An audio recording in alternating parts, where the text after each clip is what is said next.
Juan Marichal versus John Roseboro. August 22nd, 1965. Giants versus Dodgers at Candlestick Park. What started as a brushback war turned into one of the ugliest on-field brawls in MLB history. It began when Juan Marichal, feeling like Dodgers catcher John Roseboro's return throw brushed his ear intentionally, snapped. He turned, bat in hand, and struck Roseboro twice in the head with it. Blood poured down Roseboro's face. Sandy Koufax stood frozen on the mound. Willie Mays rushed in to cradle Roseboro like a teammate, not a rival. The benches emptied. Fists flew. The broadcast cut to chaos. Marichal was suspended for 8 games and fined $1,750. A hefty chunk at the time, but nowhere near what you'd expect today for a literal weapon to the skull. Roseboro later sued and settled. But this wasn't just about a single game or a single moment. It reflected a racial, cultural, and emotional flashpoint. Watts was burning 350 miles away, and Marichal was a Dominican star in a league that hadn't figured out how to handle difference. Years later, they reconciled publicly, but in that moment, it was raw. This wasn't baseball beef, it was assault, and it lingered longer than the box score ever showed. Brian McCann versus Carlos Gomez. Carlos Gomez liked to celebrate. Brian McCann didn't like that Carlos Gomez liked to celebrate. On September 25th, 2013, Gomez hit a monster home run off Paul Maholm, and he admired it. Walked, talked, chirped, all the way around the bases. By the time he reached third, Braves players were screaming, but McCann wasn't yelling. He was waiting. Gomez rounded third, trotted toward the plate, and McCann stepped directly into his path. Didn't let him score. Didn't let him talk. Just barked in his face and blocked the plate like it was Game 7.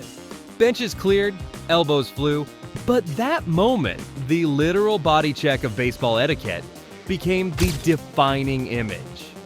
This wasn't the first time McCann had played the unwritten rule police. He'd also confronted Jose Fernandez for admiring a homer. But the Gomez showdown was different. It felt personal. Gomez said afterward he'd been insulted before the at-bat, and he was just firing back. McCann never apologized. Gomez never backed down, and baseball never really decided who was right. But for one surreal moment, a catcher turned into a bouncer, guarding home plate, not from a runner, but from a vibe. Comment if you think McCann was in the right. We're going to be posting a lot here too, so it would mean a ton if you can subscribe. Thanks. Alex Rodriguez versus Jason Varitek. July 24th, 2004, Fenway Park. A-Rod gets drilled in the elbow by Bronson Arroyo. He starts barking at Arroyo, swearing, gesturing, full alpha mode. Then Jason Varitek steps in, doesn't say a word, just shoves his catcher's mitt directly into A-Rod's face and launches a bench-clearing brawl that immediately became Red Sox lore. This wasn't just about one hit by pitch. It was months of tension exploding. A-Rod had nearly joined the Red Sox in the offseason before the Yankees swooped in. Fans never forgot. Players didn't either. The mitt to the face was more than a warning, or it was a territorial line in the dirt. The fight turned into a 12-minute mess. Kevin Miller said the team needed a spark. David Ortiz said it woke them up. Boston won that game and eventually the ALCS, snapping the curse and rewriting history. That glove, it became a turning point. Varitek and A-Rod never made peace. They never needed to. Varitek wore the silence like armor. A-Rod tried to brush it off, but the footage lived forever. It wasn't subtle, it wasn't pretty. But it became one of the most iconic moments in Red Sox-Yankees history. And it started with one perfectly placed glove. Bryce Harper versus Jonathan Papelbon. September 27th, 2015. Nationals were falling apart, playoff hopes fading fast. Bryce Harper, in the middle of an MVP season, jogs out a pop fly. Routine. Then, as he returns to the dugout, Jonathan Papelbon, the closer, lunges at him, grabs him by the throat, and shoves him against the wall like it's prison yard politics. This wasn't just frustration. It was months of simmering resentment. Papelbon had a rep, hot-headed, old school, and self-righteous. Harper was the golden child, flashy, young, outspoken. Not exactly a match made in chemistry class. Papelbon thought Harper was disrespecting the game. Harper thought Papelbon was a clown. The team tried to downplay it, said emotions got the best of them. But reporters leaked the full story. The locker room was already split, and that fight made the fracture visible. The Nats suspended Papelbon for the rest of the season, which was basically them saying, yeah, he's done here. They never mended things, never apologized publicly. Just one MVP-level season almost derailed by a teammate's chokehold. Some beefs are born in rivalries. This one came from the same bench and left a scar on both of their legacies. Manny Ramirez versus Kevin Youkilis. Youkilis played angry. Manny played like he just rolled out of bed. And that was the problem. In 2008, during a game in the middle of a hot streak, Manny and Youkilis got into a full-blown fight in the dugout. No mound visit, no warning, just fists flying between two core pieces of the Red Sox lineup. Reports said Manny was fed up with Youkilis slamming helmets and barking at umps like every at-bat was life or death. Youkilis thought Manny wasn't taking things seriously enough. They weren't just stylistic opposites. They genuinely didn't vibe. It wasn't the first time Manny had issues in the clubhouse that year. He later shoved team staffer Jack McCormick to the ground over a travel dispute. The front office started taking notes. The dugout dust-up with Youkilis wasn't just two guys blowing off steam. It was a red flag that Manny was done in Boston. By July, Manny was traded to LA. The Red Sox never admitted the Youkilis incident pushed things over the edge, but it sure didn't help. One dugout fight, one quiet exit, and two players who never talked it out publicly just moved on like nothing happened. Roger Clemens versus Mike Piazza. Some rivalries are slow burns. This one was gasoline on a match. In 2000, Roger Clemens beamed Mike Piazza in the head with a 92-mile-per-hour fastball. Piazza hit the dirt, concussed, sidelined, furious. Clemens said it got away from him. No apology, no handshake, just a shrug.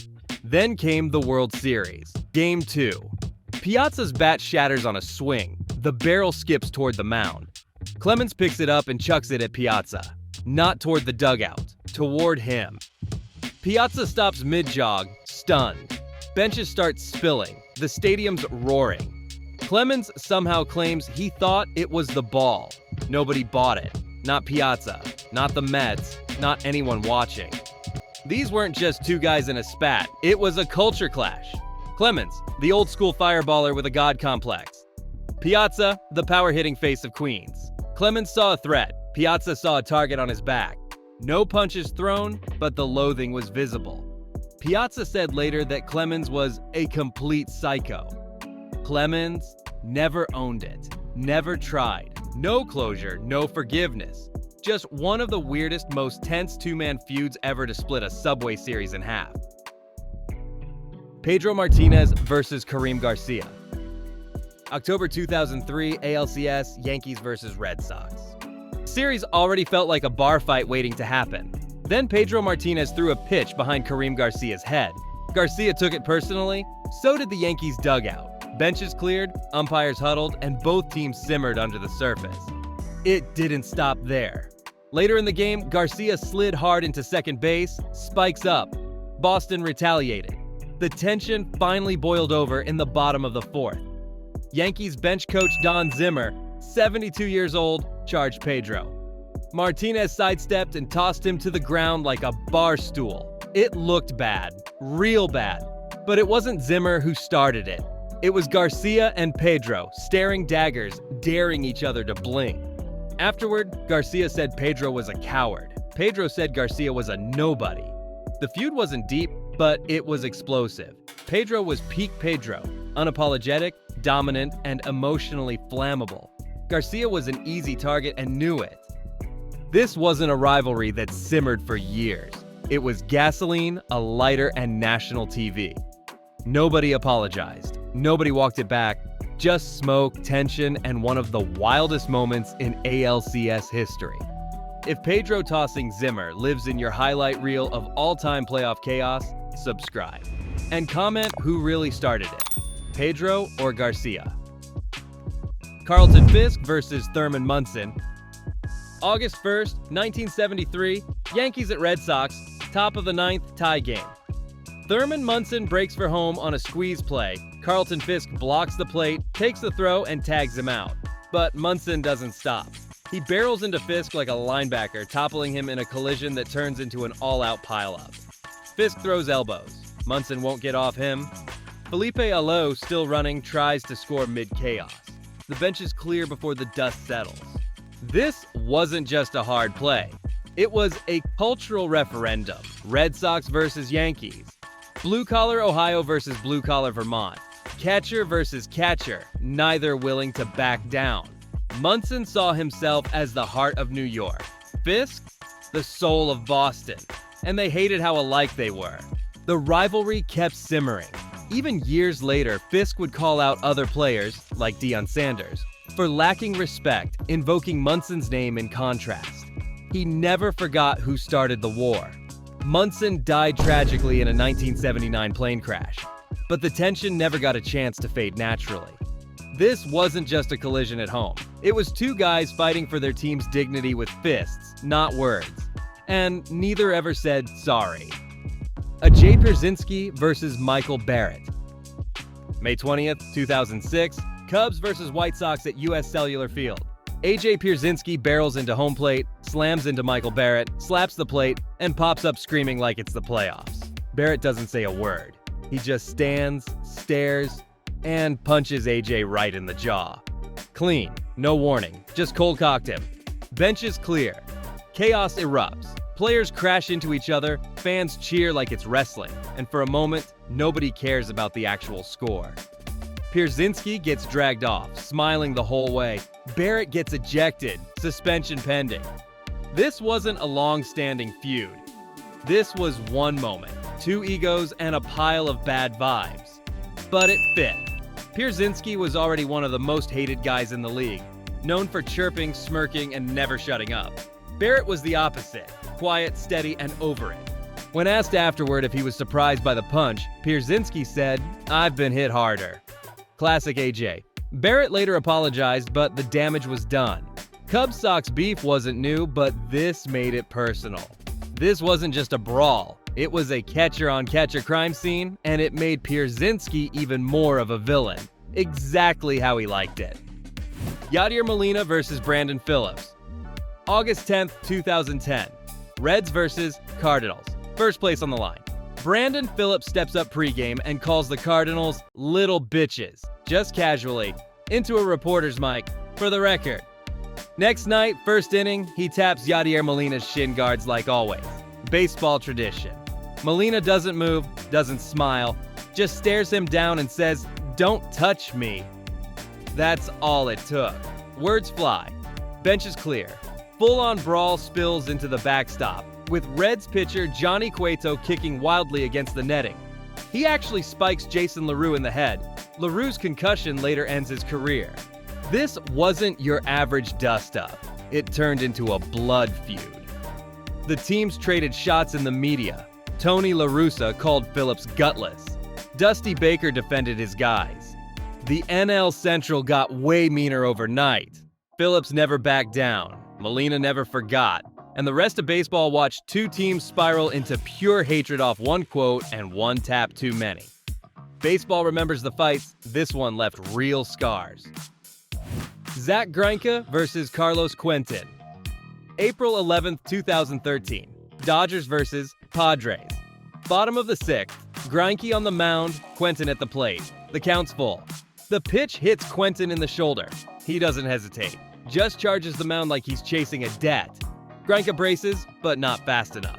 Quentin lowers a shoulder and slams into him full speed. In the pile, Greinke's collarbone cracks. Greinke said afterward there was no intent. Quentin didn't buy it. Said they had history. 3 times hit before. But even if you believe Quentin, the reaction was nuclear. A broken bone over a beef that no one in the stands even saw coming. The Dodgers were furious. Matt Kemp and Quentin nearly fought in the parking lot afterward. Greinke missed a month. Quentin got 8 games. The tension bled through the whole season. No real apologies, no post-game handshakes, just a pitcher sidelined, a hitter unrepentant, and two teams that couldn't look each other in the eye. It wasn't just a fight, it was a career moment. A shoulder charge that broke more than a bone. It cracked the illusion that mound charges are just for show. Chris Sale versus Adam Eaton. They were supposed to be cornerstones for the White Sox rebuild, but instead of leading together, they barely tolerated each other. Chris Sale, the intense, no-nonsense ace. Adam Eaton, the self-declared clubhouse leader who rubbed half the team the wrong way. Tension built slowly. Arguments in meetings, whispers in the locker room, until it finally blew up in 2016 over uniforms. The White Sox planned to wear 1976 throwbacks for a game. Sale hated them, said they were uncomfortable, unnecessary, and a distraction. The team told him to wear it anyway. He didn't. Instead, he grabbed scissors and cut up every single jersey in the clubhouse. Game postponed. Sale suspended 5 games. Eaton publicly said the team needed grown men in the room. Sale clapped back behind the scenes. It didn't help that teammates were already tired of Eaton's speeches and self-importance. The joke inside the clubhouse was that Eaton had a C on his chest for captain of nothing. Sale was traded that offseason. Eaton was dealt shortly after. They never patched it up, never denied the rift. Just two guys who saw themselves as leaders and couldn't stand the sight of each other. These weren't just rivalries, they were fault lines. Emotional, personal, and sometimes violently public. No handshake lines, no mic'd up apologies. Just a trail of bad blood stretching across decades of MLB history. The kind of beefs you won't see in glossy Hall of Fame reels or MLB.com retrospectives. Too messy, too human, too much truth. Because underneath the stats and standings, baseball's always been about ego, pride, territory. And sometimes two players collide in ways a box score can't explain. A bat to the head, a punch in the dugout, a glove to the face. Some of them made up, most didn't. A few turned into lifelong silences. Others, just viral clips frozen in time. But every one of them left a mark. On reputations, on locker rooms, on the league itself. And if you're wondering why ESPN never does a 30 for 30 on any of these, that's the point. Some stories don't come with narrators or redemption arcs. Just grudges, still breathing, still unsquashed, still way too dark to explain in prime time. If you enjoyed this, I'm going to be posting a lot here. I would greatly appreciate it if you could subscribe.